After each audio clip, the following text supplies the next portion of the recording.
안녕하십니까, 전은성입니다. 자, 7월 10일 주택시장 안정 보완 대책으로 어마어마한 개정안이 발표됐습니다. 정말 무시무시할 정도로 나왔는데 과연 통과될지는 한번 보고 내용들을 한번 숙지하는 시간을 갖도록 해보겠습니다.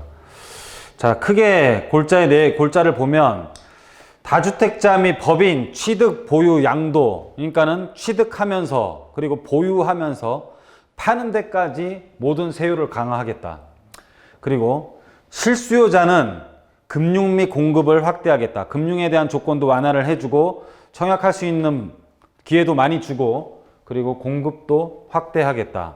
그리고 임대사업자 요건을 강화하겠다. 자, 완전히 실수요자 위주로 개편이 되는 거죠. 다주택자를 힘들게 하는 거고, 그렇게 우리가 완화를 하고 지원을 해줬던 임대사업자 요건도 강화를 하는 거고, 오직 풀어주는 것은 실수요자 청약 및 청년 임대 그리고 신도시에 대해서만 지금 확대를 해주겠다는 내용이 나왔습니다. 그래서 철저하게 신규 공급에 대해서 완화만 나왔지 나머지에 대해서는 기존에 있는 주택은 모든 것을 강화하는 내용을 담고 있습니다. 자, 보시면 세금 강화에 대해서 내용을 보면, 자, 다주택자 단기거래에 대한 부동산 세제 강화, 다주택자 그 중에서 종부세 중과율 인상. 그래서 내용을 한번 보면은 2주택 이하인데 조정대상 2주택은 제외예요. 조정대상 2주택은 일로 넘어가는 거죠. 그렇죠? 일로 넘어가는 거고, 2주택 이하에서 현행은 이렇게 됐었는데 지금 현행 0.6에서 3주택 이상이면서 조정대상 지역이 아닌 곳에 있더라도 3주택 이상이고 또는 그리고 조정대상 지역의 2주택 이상은 현행 0.6에서 1.2 거의 2배가 오르고 0.9에서 1.6 3.2에서 거의 6%까지 뭐 94억 초과 이런 사람은 별로 없겠죠. 그래서 보통 구간이 보통 우리 중산층이나 또는 그나마 우리가 어떤 집이 오르는 것을 막아야겠다라고 투자하는 층이 가장 모여있는 데가 아마 여기 있는 것 같습니다. 그래서 기존보다 세율이 0.6에서 0.9% 정도 더 나올 수 있다라고 생각을 하면 되겠습니다. 어떻게 보면은 굉장히 높을 수도 있고 어떻게 보면은 생각에 따라 이거를 무시할 수도 있는 부분이고, 그래서 여하튼 간에 종부세율 인상안이 나온 겁니다. 인상안이 나온 거고요. 그 다음에 양도소득세 매물 유도를 위해 내년까지는 유예를 하겠답니다. 내년 종부세 부과일, 그러니까 내년 2021년 6월 1일까지는 양도세 시행을 유예를 하는데, 어떻게 되냐면은 2년 미만 단기 보유 주택에 대해서는 양도소득세율을 지금 굉장히 많이 인상을 하는데 1년 미만은 40에서 무려 70%로 오르고요. 2년 미만의 기본세율을 60%로 하겠다라는 겁니다. 굉장히 지금 많이 오르는 거죠. 그래서 2년 미만은 주택 외 부동산은 40%고 2년 미만은 기본세율, 그러니까는 누진세율을 적용을 했었는데 2년 미만도 단일세율로 60%를 하겠다라는 겁니다. 그래서 지금 현재 대책에 있어서 기본세율을 적용하는 것은 2년만 해당이 되는 거고, 그게 아닌 것들은 지금 40%에서 60% 그리고 50%에서 70%까지 지금 세율을 정하는 겁니다. 그래서 단기 2년 이상은 항상 부동산을 보유해라. 자, 이런 뜻이라고 보면 될 것 같고요. 기본 세율이 6에서 42%인데 다주택자 같은 경우는 기존에 추가 10%, 20%였는데 그거를 또 10% 또 올리는 겁니다. 그래서 2주택 같은 경우는 기본 세율에 있어서 조정대상 지역에서는 기본 세율에서 10%를 더 중과를 했었는데 20%로 더 추가를 하는 거고, 3주택은 20%였는데 30%로 추가가 된다라고 보시면 되겠습니다. 그래서 2주택자는 10%에서 20%로, 그리고 3주택자 이상은 20%에서 30%로 추가 과세를 하겠다라는 겁니다. 그래서 기본 세율이 42%인데 추가 30%까지 더하면은 최고 세율이 72%까지 된다라고 보시면 될 것 같습니다. 72%에 주민세 10% 더하면은 무려 세금이 얼마입니까? 79.2%까지 될 수 있는 거의 80%에 육박하는 세금이 나오는 겁니다. 아, 어떻게 될까요, 이거? 팔까요? 그래도 안 팔지 않을까요? 유예를 한다고 하더라도 참 진짜 이거는 제가 보기에는 그냥 한번 싸우자 뭐 이런 것 같아요, 그냥. 그래도 나온 거니까 보도록 하겠습니다.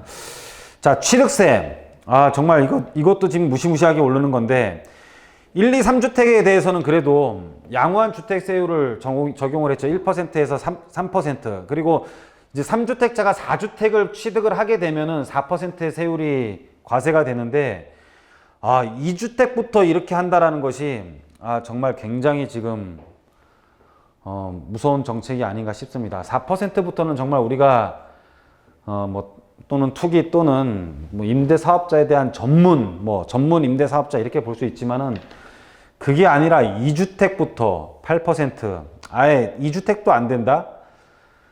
아, 그러면 모든 사람이 상가를 사야 되며, 모든 사람이 그러면 1주택으로만 과연 살아갈 수 있는 것인지. 이렇게 되면은 상가에 대한 세율은 4.6%인데 상가로 많이 가지 않을까요? 그런 생각도 해봅니다. 여하튼 간에 2주택을 우리가 주택으로서 임대로 놓고 사는 사람들도 꽤 많이 있잖아요. 내가 하나 살고 있고 주택을 하나 임대 놓는데 주택을 하나 더 임대 놓으려면은 8%를 하는 인상안이 나온 겁니다. 아, 정말 진짜 여러 사람 죽는 거죠, 이게. 정말로 굉장히 무서운 법안이 나왔습니다. 그래서 법인 같은 경우는 그냥 12%입니다. 주택의 수와 상관없이 12%에 대한 세율을 매기겠다.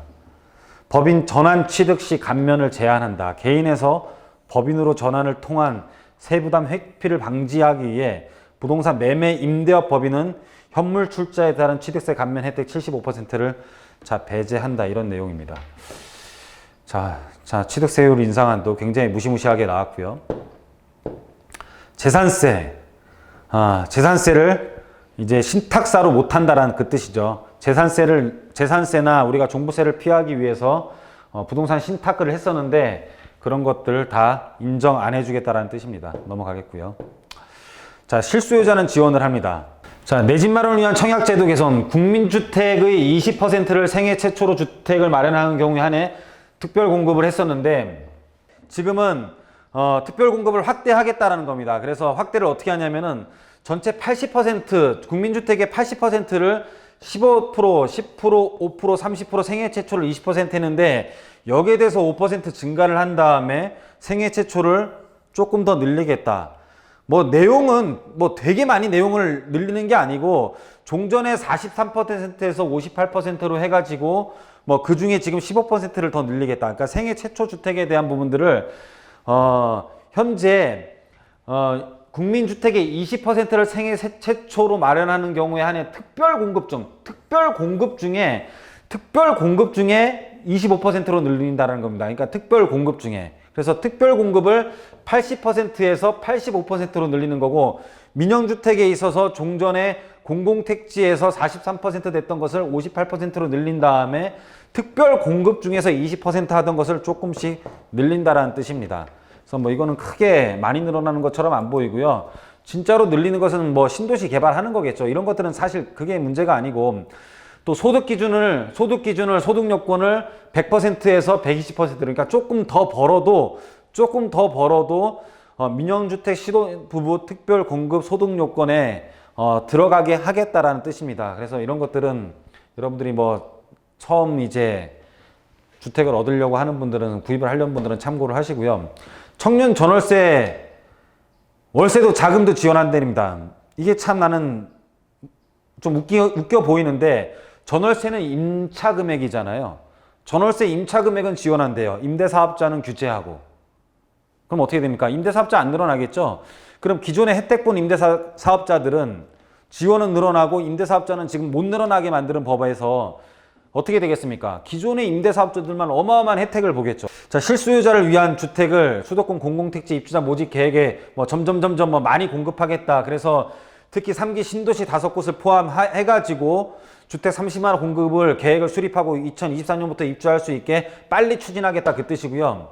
실수요자를 위한 공공주택 공급 확대. 그래서 검토를 어디다 하냐면은 도심 고밀 개발을 위한 도시계획 규제를 개선하겠다. 그러니까 역세권인 것 같아요. 이거는 역세권을 말하는 것 같고, 신도시 용적률을 상향하겠답니다. 신도시 제가 더 완화해서 서울시의 인구들이 분산되게 만들어야 되는데, 신도시 용적률을 상향하면은 신도시는 더 슬럼화됩니다. 더 슬럼화. 그러니까는 노후가 돼서 슬럼화가 되는 게 아니라 너무 복잡한 슬럼화가 돼요. 빽빽한 도시가 돼서 슬럼화가 되는 거죠. 그리고 도시 주변 유휴부지, 도시 내 국가시설 부지 등 신규 택지 추가 발굴을 하겠다. 뭐 여태까지 발굴 못했습니까? 예, 이런 것들. 자, 그리고 공공 재개발 재건축 방식으로 사업 시행 시 도시 규제를 완화하여 청년 신혼부부용 공공 임대 분양 아파트를 공급하겠다. 무슨 뜻이냐면은 재개발에 있어서 임대주택을 늘리겠다는 뜻으로 판단이 됩니다. 그리고 도심 내 공실 강화, 상가, 오피스 등을 활용해서 주택을 한다. 말도 안 되는 소리고요. 일어날 수 없다라고 보시면 됩니다. 자, 그래서 말도 안 되는 소리고, 재건축 재개발을 하면서 임대 사업에 대한 부분을 좀 늘리겠다. 임대 주택에 대한 부분을 좀 늘리겠다는 것으로 판단이 됩니다. 자, 그리고 마지막 등록 임대 사업자 제도 보완한 거에 대해서 한번 설명드리도록 하겠습니다. 굉장히 이것도 많이 지금 어렵게 만드는 정책인데요. 아파트에 대해서 거의 완전히 막는 거예요. 자, 단기 임대 아예 없어지고요. 아파트 장기 일반 매입 임대는 폐지를 합니다. 그러니까 아파트를 매입을 해서는 단기 임대도 안 되고 하려면 이제 무슨 뜻이냐면은 4년은 안 돼요. 4년은 안 되고 하려면은 8년이에요. 하려면 8년을 해야 되는데, 앞으로 하려면 8년을 해야 되는데 4년은 없어지는 거니까 8년을 해야 되는데, 아파트로는 매입 임대하는 것이 아예 폐지예요. 아파트를 못 해요. 뭘로 해야 돼요? 그러면은 뭘로 해야 됩니까? 아파트로 해야 되는 걸로 해야 됩니까? 그리고 여러분들이 여기서부터 한번 잘 살펴보시면 될 것 같고요. 그리고 단기임대 신규 등록 및 장기임대 유형 전환 불가. 그래서 4년짜리가 다시 우리가 8년으로 전환하는 게 됐었잖아요. 이거 안 된다고 합니다. 이건 안 되는 거고, 그 외에 장기임대 유형은 유지하되 의무기간 연장 등 공적 의무 강화하고, 폐지 유형. 아파트 장기 일반 매입 임대로 등록한 기존 주택은 임대 의무 기간 경과하면은 자동 등록, 임대 사업자가 아니에요. 그냥 말소된 됩니다. 그래서 아파트에 대해서 지금 굉장히 규제를 하고 있다라고 보시면 될 것 같고요. 나머지는 별도 상관없어요. 여러분들이 여기서는 어떻게 투자해야 될지도 한번 생각해 보시고요. 자, 지원과 규제가 뭐냐면, 청년 전월세자금 지원해놓고, 이거 임대할 물건들 지원해놓고서 주택 임대 사업자 제도 보완하면서 단기 임대 안 되고, 아파트 장기 일반 임대 안 되고, 뭐 도대체 뭐 어떻게 하라는 거냐랍니까? 그러면 얘네들은 아파트 쪽에 말고 다른 데에 들어가는 것을 지원한다라는 뜻이겠죠. 그렇죠? 아파트는 안 되니까. 그러면 우리가 아파트로는 임대 사업자 자체가 굉장히 많이 줄어들 거 아니에요. 그러면 우리가 좀 피해 나갈 수 있는 방법도 한번 좀 생각을 해봐야 되는데, 요번 진짜 대책은 보유부터 취득, 보유, 그리고 처분에 대한 세율을 강화, 그리고 무주택자들이 신규 주택을 사는 거에 대해서 굉장히 융자분이라든지 소득이라든지 공급에 대해서 굉장히 완화해놨고, 임대사업자에 대해서 또 굉장히 규제를 하고, 청년주택에 대해서는 또 이 전월세자금 지원에 대한 것은 또 굉장히 완화해놓고, 정말 굉장히 좀 심하게 나온 법이기 때문에 이게 다 개정안입니다. 그래서 어쩔 수 없이 나온 거는 우리가 이렇게 습득은 하고, 앞으로 추이는 이 개정안이 어떻게 진행될지는 한번 살펴봐야 될 것 같습니다. 자, 오늘은 나왔기 때문에 굉장히 좀 빠르게 한번 살펴봤고요. 다음에 또 이 흘러가는 과정이 어떻게 될지, 어떻게 또 우리는 이런 정책에 대해서 준비를 하고, 다음에 어떻게 또 우리가 풀어나가야 될지는 다음 시간에 또 한번 연구를 해보도록 하겠습니다. 자, 오늘 시간은 여기서 마치도록 하겠습니다. 감사합니다.